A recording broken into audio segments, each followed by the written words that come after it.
nouveau journal sur la RT Éduc, tout de suite les titres. Clôture de la mission d'itinérance du directeur provincial de la province éducationnelle de la Funa. Le samedi 30 mars dernier, Jean-Marie Mvouzi a en tout visité 12 établissements scolaires. Alors que dans la province éducationnelle de Kwango 1, l'IPP François Mukendi Boukassa a avancé la marche à suivre dans la sous-division des Mukoso en prélude des épreuves certificatives de l'année scolaire 2023-2024. Et puis, la célèbre fête du poisson d'avril est aujourd'hui célébrée dans le monde. 1er avril, une journée réputée pour ses blagues, plaisanteries et farces. Un élément à suivre dans ces journaux.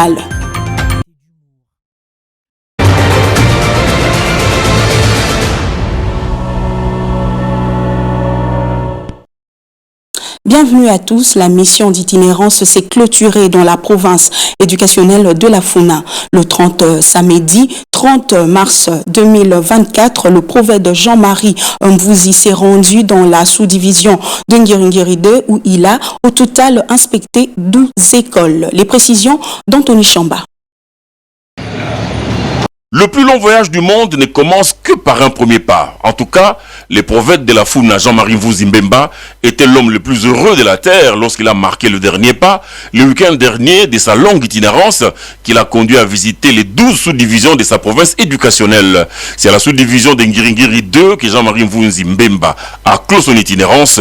Il a rappelé au chef d'établissement de cette juridiction les instructions de la hiérarchie à observer scrupuleusement. C'est le sentiment de l'accomplissement de notre mission parce que nous avons pensé organiser ce périple sur l'étendue de notre province éducationnelle pour sensibiliser et rappeler, comme nous l'avons toujours dit dans nos précédents messages, nos collaborateurs, surtout chefs d'établissement, ce qui concerne le respect des instructions. Et aujourd'hui, nous sommes ici à Ngiringiri 2 où nous parachevons pratiquement notre mission. Nous avons le sentiment de contentement dans la mesure où, lors de notre itinérance, nous n'avons connu aucun incident malheureux. Donc, les chefs d'établissement ont répondu massivement à chaque fois que nous entamions une étape. Le tout s'est terminé par la signature du livre d'or de la sous-division de Ngiringiri 2 par le prophète Jean-Marie Mvouzi Mbemba, signature qui symbolisait aussi la fin de son itinérance dans ces 12 sous-divisions. À la fin de cette itinérance du prophète de la Funa, le dit Procoq de la Funa, le sous-prophète de Ngiringiri 2 ainsi que le président de l'Association nationale des enseignants des écoles privées du Congo, ANEPAC, ont tous exprimé leur gratitude à l'endroit du prophète de la Funa pour l'organisation de cette itinérance riche en enseignements. Leurs propos ont été recueillis par Anthony Chamba. Le passage de cette mission de comité provincial initié par les prophètes nous a permis de parler de cette mutation de Sukopé à la Dinakopé.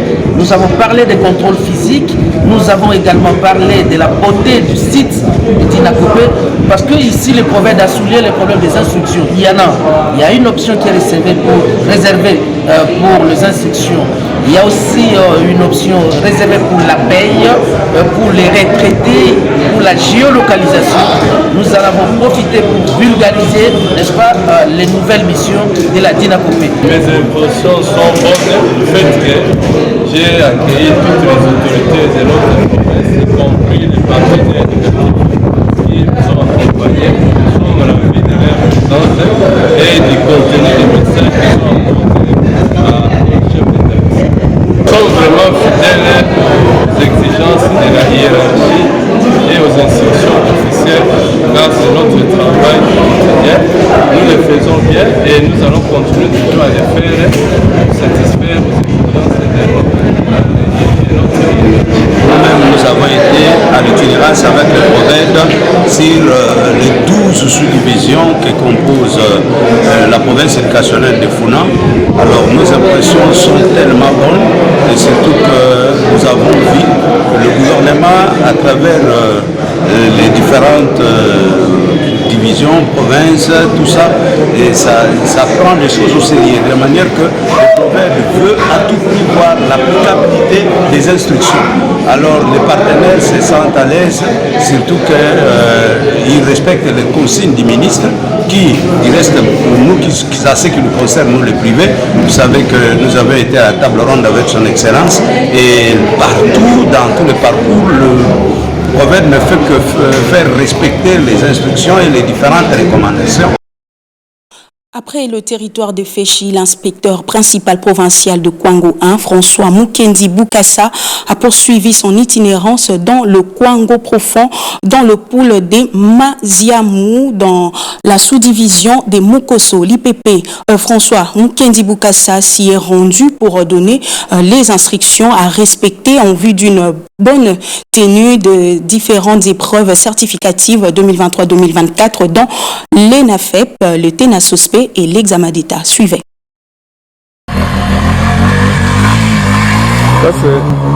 Vraiment, rien n'a pu arrêter la détermination de l'IPP de Kwango 1, François Mukendi Bukassa, de continuer sans désemparer son itinérance dans ces différentes sous-divisions disséminées dans le Kwango profond. Après la cité de Féchi, il s'est rendu au pool de Maziamou, dans la sous-division des Mukoso Maziamou, puis au pool de Féchi 2 dans le secteur de Mukoso. Il n'a pas manqué de s'entretenir avec les comités locaux de l'EPST, les parents d'élèves, les élèves finalistes du primaire, candidats à l'examen national des fins d'études primaires ENAFEP, du cycle terminal de l'éducation des bases, candidats au test national de sélection et d'orientation scolaire et professionnelle TENASOSPE, et ceux du secondaire, candidats à l'examen d'État 2024. Les chefs d'établissement scolaire, les inspecteurs tant du primaire que du secondaire. Parmi les questions soulevées, et traiter la pléthore des intervenants dans les centres de passation payants et l'abandon des centres aux seuls inspecteurs lors de l'ENAFEP réputés gratuits, la présence au centre d'examen de certaines structures non autorisées et ou inconnues de l'inspection principale provinciale, l'affectation des superviseurs des centres en provenance de Kengeville, l'abandon des élèves des écoles à accès difficile par les enseignants retenus dans les sites de paye, l'absence de programmes éducatifs, des manuels et des bulletins scolaires, la prolifération des manuels non conformes au programme, l'insuffisance des formations continues des enseignants et des chefs d'établissement. L'inspecteur principal provincial a promis de s'investir pour que tous les partenaires respectent la loi sur l'organisation de l'examen d'État qui définit clairement qui et qui fait quoi au centre de l'examen d'État. Les autorités compétentes se chargent des délinquants indésirables dans les 10 centres. Les intervenants non essentiels cessent de voyager là où les ressources locales peuvent être utilisées. L'argent versé par les trésors dans les banques pour les salaires de l'enseignant arrive aux bénéficiaires et que les dettes soient apurées. Il a par ailleurs demandé aux enseignants et aux chefs d'établissement de récupérer les temps perdus et aux inspecteurs de faire leur travail afin de faire lister les manuels conformes au programme national pour en pourvoir aux écoles et le faire respecter. Pour terminer, les chefs d'établissement ont eu droit à la formation sur les obligations administratives du chef d'établissement et les inspecteurs ont renforcé leur capacité sur la gestion d'un centre d'examen d'État. Désormais, les élèves de l'Institut Kabulungu sont familiers aux outils informatiques. Cette école au cœur de la commune de Dilala, dont le Lualaba a été doté d'un lot important des ordinateurs, dont de la SICOMINE, une entreprise minière qui œuvre également dans le secteur de l'éducation. Auparavant, c'était juste son côté théorique d'un ordinateur qui était dispensé à Dilala. Mais aujourd'hui, ce n'est plus le cas. Grâce à l'appui de la société minière SICOMINE, les élèves de l'Institut Kabulungu, situé dans la commune de Dilala, à une vingtaine de kilomètres de la ville de Kolwezi, se lancent aussi à la pratique du cours d'informatique.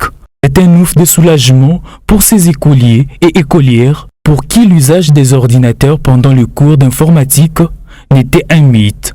Quant à ceux, il exprime la reconnaissance à l'endroit de la SICOMINE. Je suis en train de seulement de dire merci parce que de tout ce qu'on veut de faire pour nous, c'est bien. Nous les remercions beaucoup, nous remercions tellement et nous demandons encore d'augmenter, de faire d'autres choses. Les cours d'informatique a eu tout son sens grâce aux gestes posés par l'entreprise minière SICOMINE. C'est ce qu'affirme cet enseignant de la 3e année littéraire. Nous avons des ordinateurs. Imaginez sur le plan pédagogique. Enseigner d'une manière théorique, c'est antipédagogiques. Aujourd'hui, nous enseignons avec des matériels même que la SICOMIN nous a dotés. Là, on ne peut pas oublier les bienfaits. Nous pouvons toujours remercier la SICOMIN parce que ça nous a fait un plus sur ce qu'on savait, mais sur ce que les enfants ne voyaient pas. Pour les personnels de cette école, c'est dissatisfait d'essayer d'en constituer des ordinateurs et split tout neufs.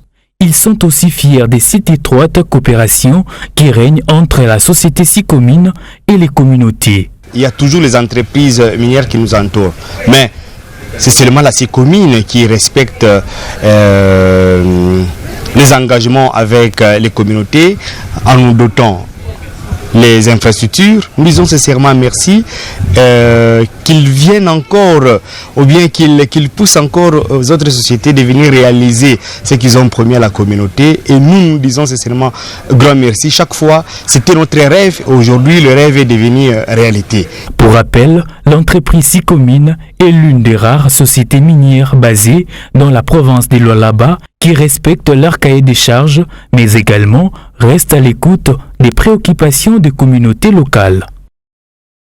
Et puis, vous le savez, le Premier ministre Jean-Michel Sama Lukonde avait signé un décret instituant le système LMD, licence master doctorat, une mesure qui a suscité plusieurs réactions au sein des organisations de la société civile œuvrant dans le secteur de l'éducation, à l'instar de l'IMAE. À en croire son secrétaire général, Serge Bondedi, cette nouvelle réforme est prématurée. Je vous propose de l'écouter. Il est au micro de Chanchon Moutoupa.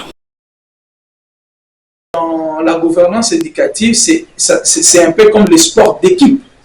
Il faut la conjugaison d'efforts d'ensemble.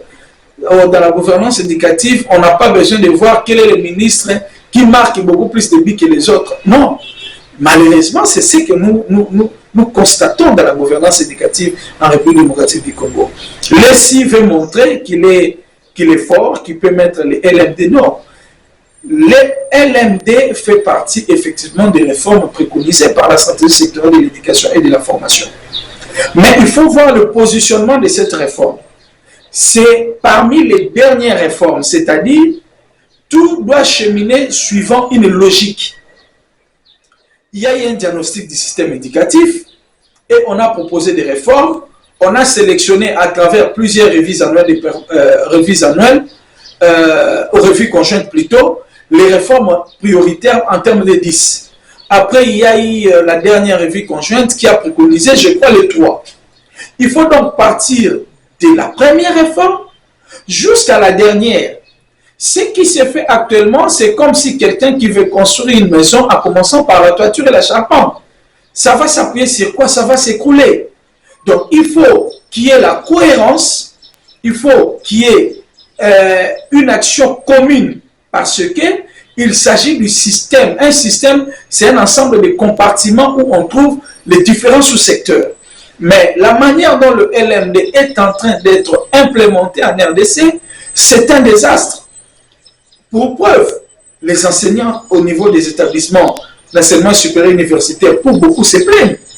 Beaucoup ne savent même pas c'est quoi le contenu, parce qu'on doit être en mesure de dire que dans le LMD, qu'est-ce qu'on vise comme finalité pédagogique. Le mois de mars a été clôturé par un recueillement en mémoire des victimes des conflits armés dans l'est du pays, organisé par le membre des Current Vision of Young Women. Cette soirée a été une occasion pour cette structure de sensibiliser la population quant aux enjeux dans le concours de cette guerre imposée à la République démocratique du Congo. Suivez. Les messages sont clairs. Ces visages, expressions en disent long. C'est dans le recueillement et compassion avec les victimes de la guerre d'agression dans l'est du pays que les membres de Current Vision of Young Women ont clôturé le mois de mars dédié aux droits de la femme. Une manière d'exhorter la population à s'imprégner de cette noble cause. Comme vous le savez, l'Est de la RDC est une partie de la RDC qui est en souffrance depuis plus de 2 décennies et c'était important pour nous de venir penser à ces femmes-là marginalisées qui souffrent depuis beaucoup d'années et nous sommes aujourd'hui pour élever nos voix, pour parler au nom de toutes ces femmes. Nous n'avons pas voulu aller dans des cadres renfermés, mais nous sommes ici dans un espace ouvert pour appeler tous les Congolais à se joindre à nous pour parler d'une même cause qui est la cause de la femme. Et nous voulons justement aussi stopper la guerre et aussi crier au nom de toutes ces femmes qui subissent les violences faites aux femmes, les violences basées sur le genre et en finir avec. Loin des jeux pris du cœur, Paulette Ngaloula lance un message de réconfort aux femmes survivantes de violences de tout genre dans cette partie du pays. Nos Abino mon côté, nous sommes avec vous. Toutes ces personnes à l'est de la RDC, nous vous soutenons, nous sommes vraiment en harmonie avec vous. Nous crions haut et fort, jour et nuit, pour votre cause. L'ONG CVY Women est une organisation qui œuvre principalement dans l'encadrement de la jeune femme sur sa santé reproductive, sensibilise sur les VBG et les droits de la femme. Merci beaucoup. Et puis, il s'est tenu l'Assemblée générale de l'association sans but lucratif, Association des femmes médecins œuvrant au Congo dans la salle des spectacles du Palais du Peuple dans l'optique de lancer l'année 2024. En présence du président du Conseil de l'Ordre des médecins, l'ASBEL Afemoko a également procédé à l'adoption de règlements d'ordre intérieur et présentation du Caneva de l'année en courant. Suivez. La première assemblée générale de l'association sans but lucratif de femmes médecins œuvrant au Congo, AFEMECO, s'est tenue dans la salle des spectacles du Palais du Peuple. Toutes habillées en blouse blanche comme à l'accoutumée, en présence du président national de l'ordre de médecins et du président urbain de l'ordre de médecins de la ville-province de Kinshasa. Au menu de ces assises, l'adoption du règlement intérieur de la FEMUCO et la présentation du plan des activités 2024.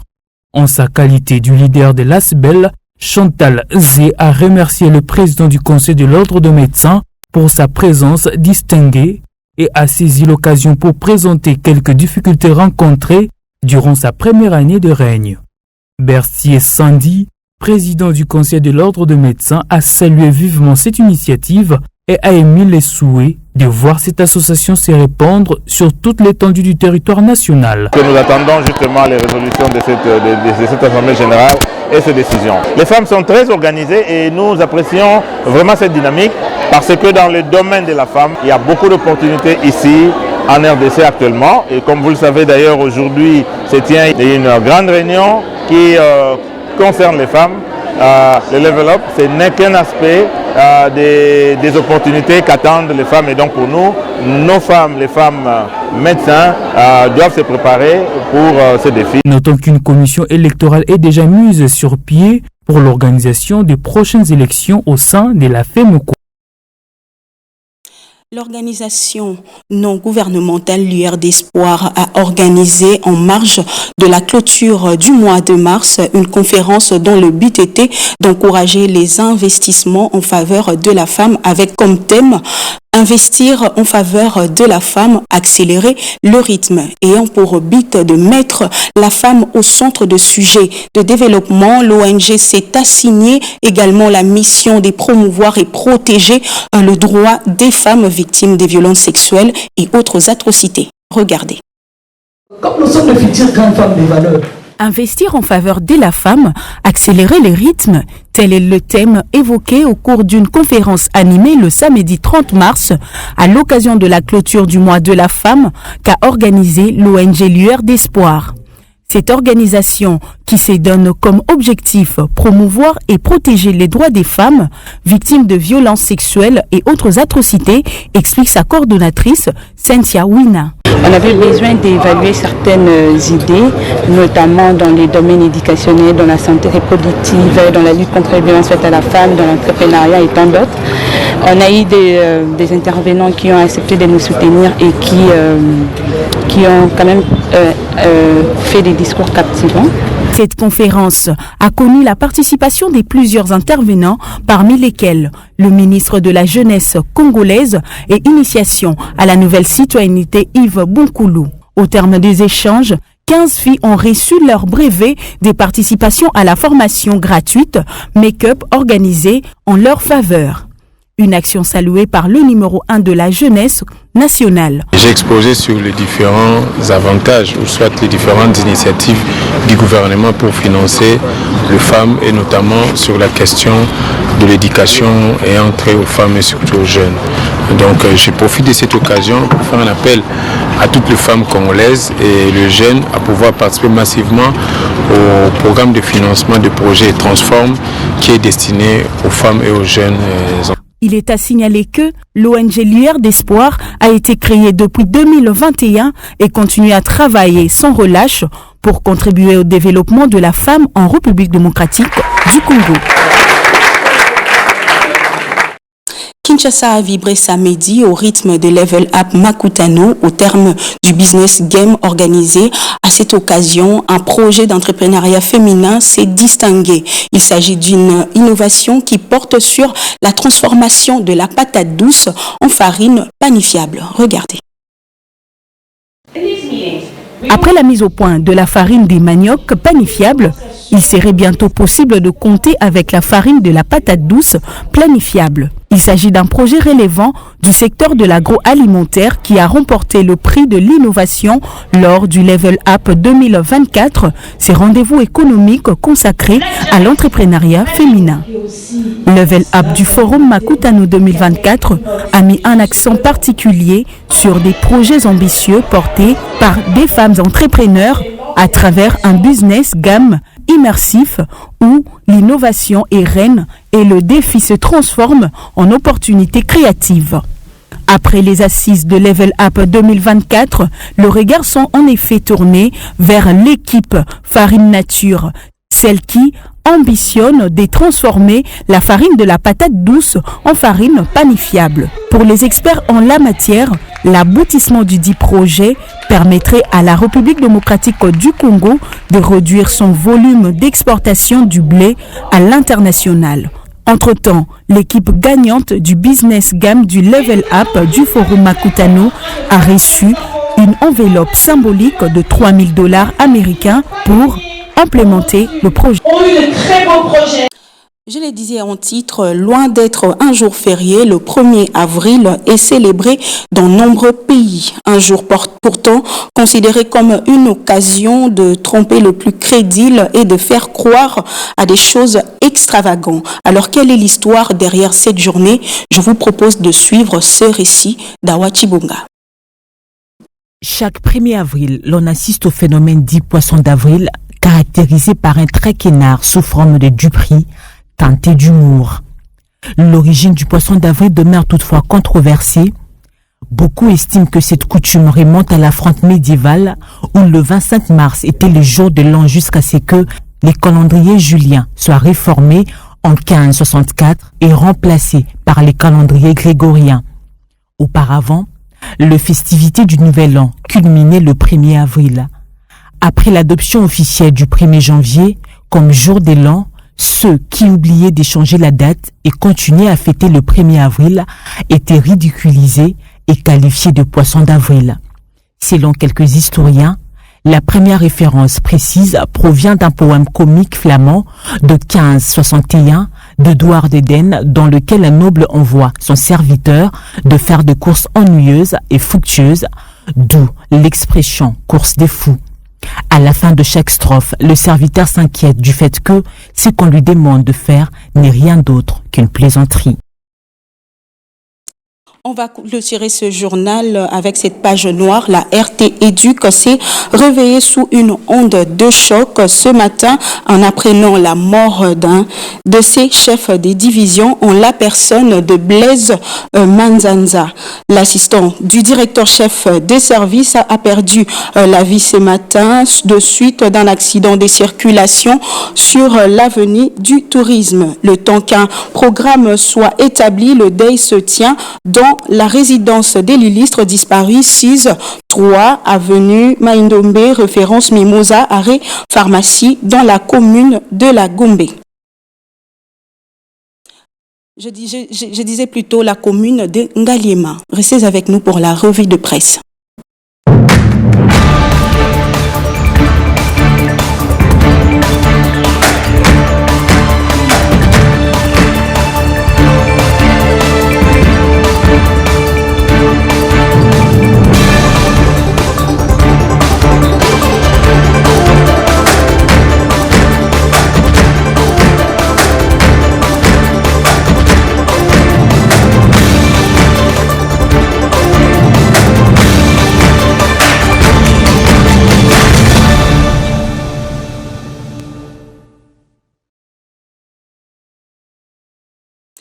Gershom Ianza nous a rejoint sur ces plateaux. Bonsoir.